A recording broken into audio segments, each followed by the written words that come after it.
आकाशवाणी भोपाल से प्रस्तुत हैं प्रादेशिक समाचार।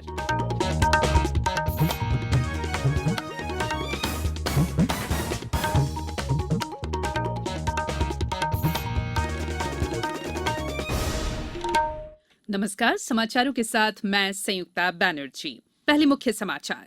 केंद्र सरकार और किसान संगठनों के बीच दिल्ली में छठे दौर की बातचीत जारी। प्रदेश में कोरोना से स्वस्थ होने वालों का आंकड़ा 2,26,000 के पार। ग्वालियर में तानसेन संगीत समारोह का समापन और प्रदेश के ज्यादातर जिले शीतलहर की चपेट में। 17 जिलों में तापमान 8 डिग्री सेल्सियस से कम रहा। अब समाचार विस्तार से। केंद्र सरकार और आंदोलनकारी किसान संगठनों के बीच आज छठे दौर की बातचीत चल रही है। सरकार ने 3 कृषि कानूनों के मुद्दे पर गतिरोध समाप्त करने के लिए प्रदर्शनकारी किसानों के संगठनों को वार्ता के लिए आमंत्रित किया है। वार्ता में कृषि कानूनों के अलावा न्यूनतम समर्थन मूल्य, वायु गुणवत्ता और बिजली से जुड़े कानूनों में संशोधन के मसौदे पर विचार विमर्श हो रहा है। सरकार ने दोहराया है कि वे स्पष्ट लक्ष्य और खुले मन से किसानों के सभी मुद्दों का युक्तिसंगत समाधान करने के लिए प्रतिबद्ध है। इससे पहले प्रधानमंत्री नरेंद्र मोदी ने 100वीं किसान रेल को रवाना करते समय कहा कि कृषि क्षेत्र में सुधार लाने के लिए सरकार की नीतियां पूरी तरह स्पष्ट और पारदर्शी है। उन्होंने जोर देकर कहा कि एनडीए सरकार तत्परता और प्रतिबद्धता के साथ किसानों और कृषि क्षेत्र को मजबूत करने के लिए कार्य करना जारी रखेगी। केंद्र ने देश में बिजली की पहुंच बढ़ाने की दिशा में महत्वपूर्ण उपलब्धि हासिल की है। वैश्विक महामारी के बावजूद करीब 18 महीने की अवधि में ही लगभग 2 करोड़ 80 लाख नए बिजली उपभोक्ता बने। आकाशवाणी के साथ विशेष साक्षात्कार में केंद्रीय विद्युत मंत्री और नवीन तथा नवीकरणीय ऊर्जा मंत्री आरके सिंह ने बताया कि केंद्र सरकार हर घर तक 24 घंटे बिजली पहुंचाने के लिए कोई कसर नहीं छोड़ेगी। उन्होंने कहा कि पिछले 6.5 साल में एनडीए सरकार में देश ने अतिरिक्त बिजली वाले राष्ट्र का दर्जा हासिल किया है, जो न केवल घरेलू मांग पूरी करने में सक्षम है बल्कि बांग्लादेश सहित पड़ोसी देशों को भी बिजली की आपूर्ति कर रहा है। केंद्र सरकार ने जमीन से हवा में मार करने वाली स्वदेश निर्मित आकाश मिसाइल के निर्यात को मंजूरी दे दी है।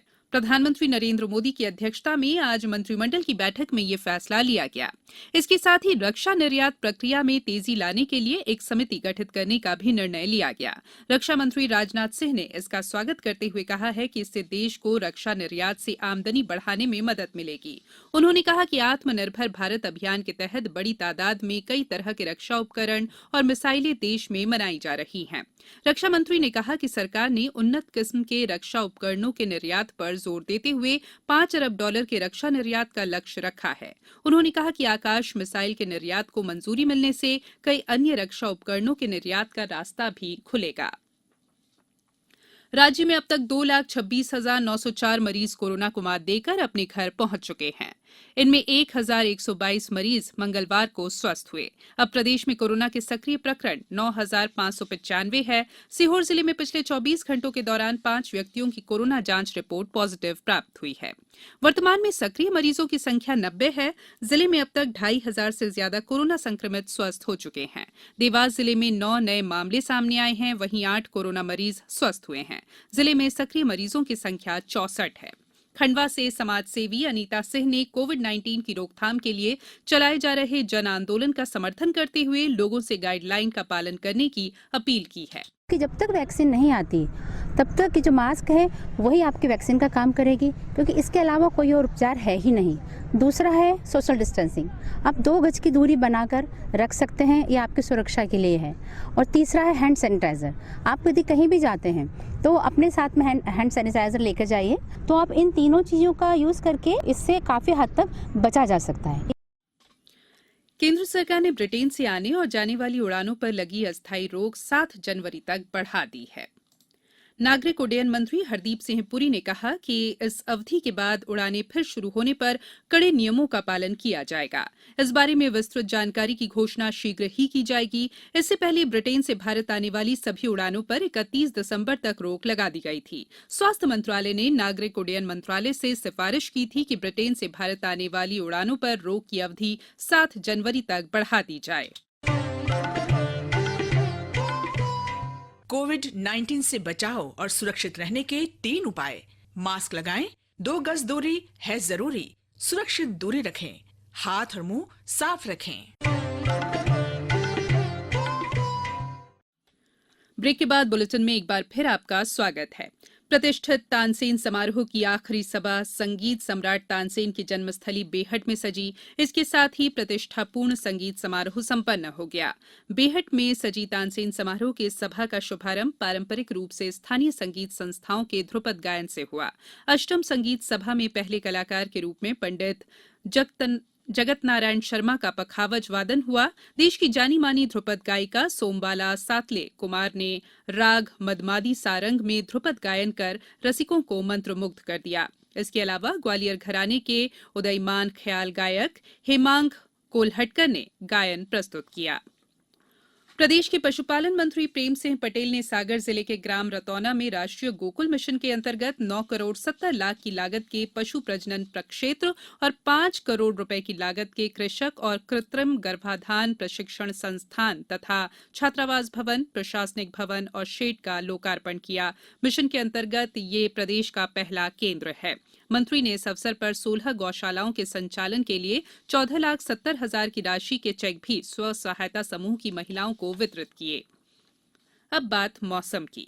उत्तर भारत में शीत लहर के असर से प्रदेश में कड़ाके की सर्दी इन दिनों पड़ रही है। मौसम विभाग के अनुसार पिछले 24 घंटे के दौरान ग्वालियर, दतिया और धार जिलों में शीतलहर का प्रभाव रहा।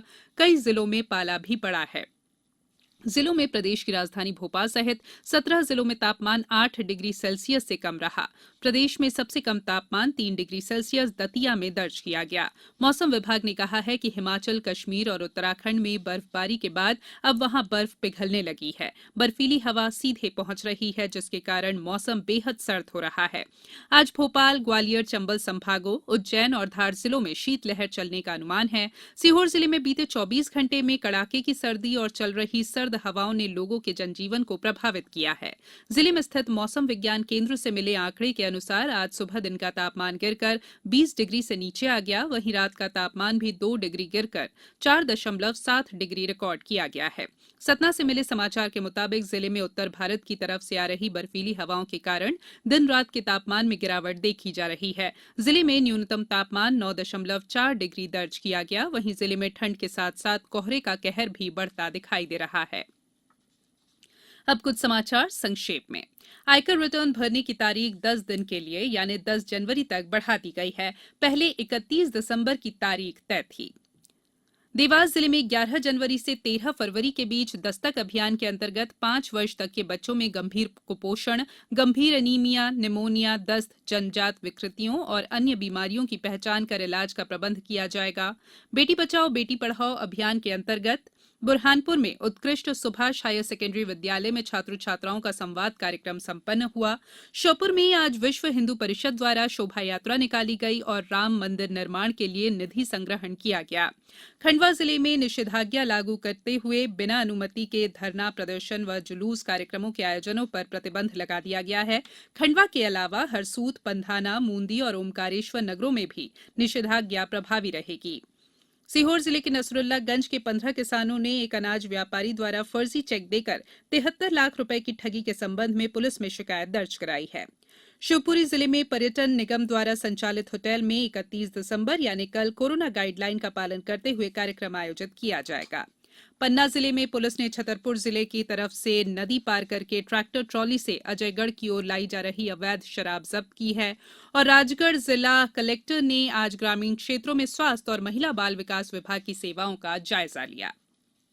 अंत में बुलेटिन के मुख्य समाचार एक बार फिर। केंद्र सरकार और किसान संगठनों के बीच दिल्ली में छठे दौर की बातचीत जारी। प्रदेश में कोरोना से स्वस्थ होने वालों का आंकड़ा 2,26,000 के पार। ग्वालियर में तानसेन संगीत समारोह का समापन और प्रदेश के ज्यादातर जिले शीतलहर की चपेट में। 17 जिलों में तापमान 8 डिग्री सेल्सियस से कम रहा। इस बुलेटिन में फिलहाल इतना ही। बुलेटिन के अंत में एक अपील, हमेशा ध्यान रखें, मास्क और 2 गज की दूरी, हाथ धोना भी है जरूरी। नमस्कार।